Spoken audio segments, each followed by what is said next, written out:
Konsumen sedunia mulai boikot produk Israel, ini daftarnya.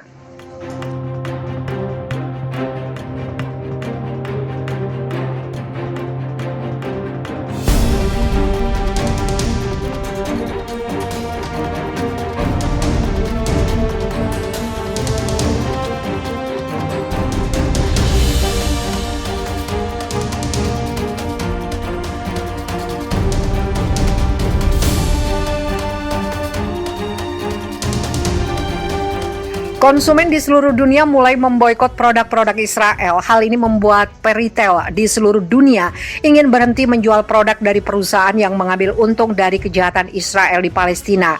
Imbasnya, banyak eksportir Israel mengeluh ekspor produk mereka semakin sulit. Komite Nasional Boikot, Divestasi, dan Sanksi Palestina menyerukan memboikot terhadap perusahaan Israel dan internasional yang terlibat dalam pelanggaran hak-hak Palestina. Dikutip dari situs BDS, Boycott, Divestment and Sanctions Movement, Rabu 19 Mei disebutkan, hampir semua perusahaan Israel terlibat hingga taraf tertentu dalam sistem pendudukan dan apartheid Israel. BDS Movement memfokuskan boikot pada sejumlah kecil perusahaan dan produk untuk mendapatkan dampak maksimal. Kami fokus pada perusahaan yang memainkan peran yang jelas dan langsung dalam kejahatan Israel dan yang menurut kami dapat memberikan dampak, kata BDS Movement. BNC saat ini mendorong boikot konsumen terhadap produk dan merek berikut. 1. Buah dan sayuran Israel. Buah-buahan, sayuran, dan anggur dari Israel sering salah diberi label sebagai hasil bumi di Israel. Ketika berasal dari tanah Palestina yang dicuri, BDS menghimbau agar konsumen memboikot semua produk dari Israel di supermarket dan menuntut agar produk tersebut dikeluarkan dari rak. 2. Aqsa. Aqsa berinvestasi di Bank Israel yang membiayai pencurian tanah dan sumber daya Palestina. Jangan membeli polis asuransi dengan Aqsa, atau jika Anda saat ini memiliki polis asuransi dengan mereka, coba batalkan. 3. HP Hewlett Packard membantu menjalankan sistem ID biometrik yang digunakan Israel untuk membatasi pergerakan Palestina. 4. Puma mensponsori Asosiasi Sepak Bola Israel yang mencakup tim-tim di pemukiman ilegal Israel di tanah Palestina yang diduduki. 5. SodaStream secara aktif terlibat dalam kebijakan Israel menggusur penduduk asli Bedouin Palestina di Israel di Nakab. SodaStream memiliki sejarah panjang penganiayaan dan diskriminasi terhadap pekerja Palestina. 6. Ahava. Kosmetik Ahava memiliki tempat produksi, pusat pengunjung, dan toko utama di pemukiman ilegal Israel. 7. Sabra Hummus adalah perusahaan patungan antara PepsiCo dan Strauss Group, sebuah perusahaan makanan Israel yang memberikan dukungan finansial kepada tentara Israel. 8. Pillsbury. Produk Pillsbury dibuat di atas tanah Palestina yang dicuri di pemukiman ilegal Israel. Gerakan BDS ini lebih dari sekadar boikot konsumen. Gerakan ini juga tentang berkampanye bersama orang lain untuk menekan lembaga, serikat, dan perusahaan agar memboikot atau melepaskan dan mengisolasi Israel secara akademis, budaya, ekonomi, dan militer.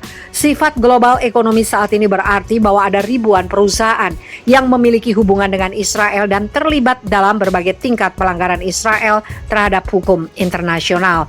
Namun, agar gerakan kami memiliki dampak nyata, kami membutuhkan boikot konsumen kami agar mudah dijelaskan, memiliki daya tarik yang luas dan potensi untuk sukses, kata BDS Movement. Itulah mengapa secara global, sementara gerakan ini menyerukan divestasi dari semua perusahaan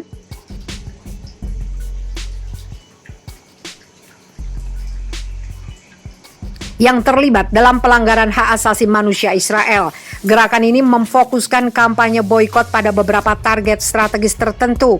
Gerakan ini juga mendorong prinsip sensitivitas konteks di mana para aktivis dalam konteks tertentu memutuskan apa yang terbaik untuk ditargetkan dan bagaimana sejalan dengan pedoman BDS.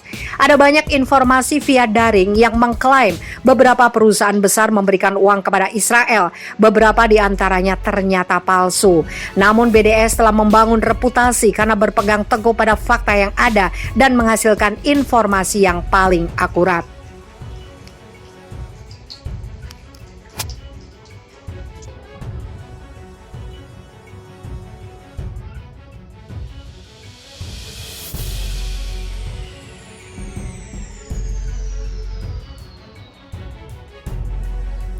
Israel hina surat Al-Fil saat bombardir Gaza. Umat Islam dunia marah. Umat Islam di penjuru dunia protes dengan penghinaan Israel terhadap ayat-ayat suci Al-Quran saat Zionis memasang surat Al-Fil disertai gambar Gaza sedang hancur dibom. Tweet Israel itu kemudian dihapus setelah memanen hujatan dari umat Islam di penjuru dunia. Tautan yang semula bisa dibuka di Twitter resmi Israel pun sudah tidak bisa lagi dibuka. Para pengguna Twitter segera mengecam keras tweet Israel tersebut dengan memasang gambar dan tulisan tandingan yang menunjukkan kekejaman Israel di Gaza. Reaksi keras yang muncul tampaknya membuat Israel menghapus gambar dan tulisan surat Al-Fil itu. Ulama pun marah dengan tindakan Israel yang mencoba membenarkan pembomannya di Gaza menggunakan ayat-ayat Al-Quran yang suci.